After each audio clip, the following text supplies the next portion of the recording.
Nutis wali mormina deemsa duraa duubatti ekeraan boodhaa loltee lafee lafaa dubbatti kan keenya maal mallisaa maaloo qomoo akkam godheen kallisa.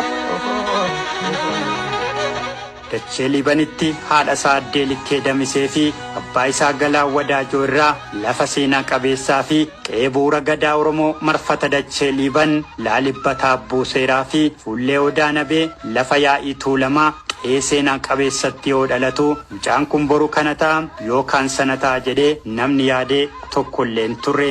Waaqni garuu ni beeka ture weellisaan kun miiltoon isaa aartii akka ta'e.